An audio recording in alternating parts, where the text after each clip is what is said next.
Poland's parliament has taken steps to end the country's near-total abortion ban.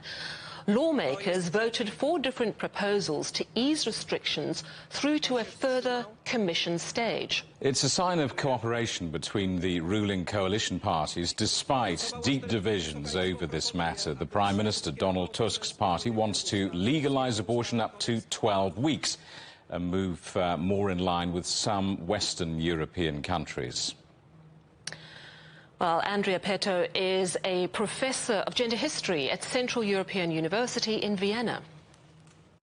This is a very important step, and don't forget that this coalition, which governing now Poland, actually managed to defeat the PiS, the illiberal party, with the support of those men and women who were actually very much upset about this intervention into women's bodies by the PiS legislation. And they also learned the lesson, namely that these kind of issues like the regulation of reproductive rights can be only changed with a wider consensus. This kind of top-down legislation can only cause conflict and political harm. There is talk, though, that there may have to be a compromise over these bills. There was even talk of a referendum that might be required. Do you believe, though, that it's clean sailing to legalise abortion in Poland from now?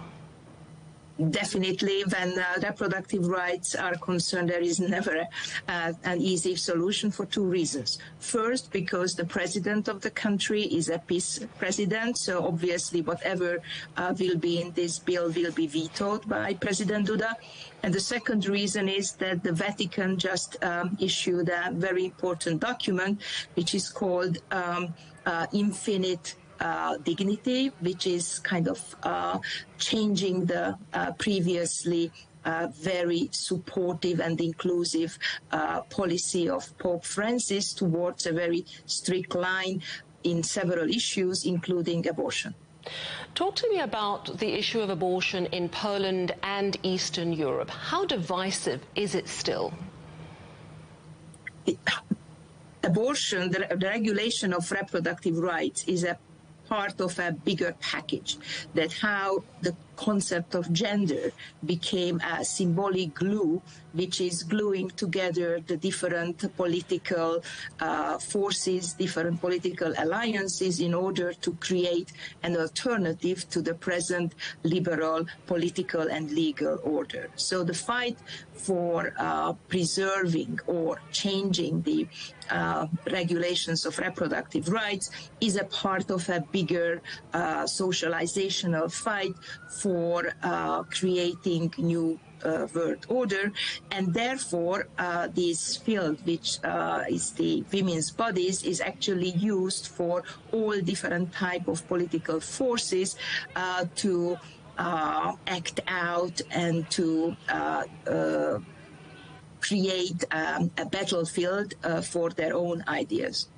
In the United States, we have seen the rolling back of a woman's right to abortion.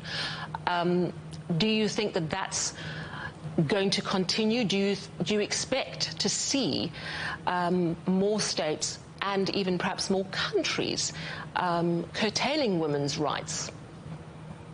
What I can definitely forecast is that gender studies, reproductive rights, women's rights will continue to be in the forefront of political agenda. Just think about the approaching European parliamentary elections. And it depends on the particular national context how this will play out. The example of France is a very good example how they are enshrining, that's the word they are using, enshrining women's rights to decide in the constitution, which is a part of the French political culture. For me, who is a political emigre in Austria from Hungary, where the constitution in the past 12 years had been changed, I don't know how many times, more than 10 definitely. This kind of enshrinement sounds a little bit too positive. But if you look at how the French women's movement and activists celebrated this important step, and they consider that this will be something which can be transmitted to the European level, and even suggesting that the right of women to their own bodies can be a part of the European Charter of Human Rights, you can be extremely optimistic.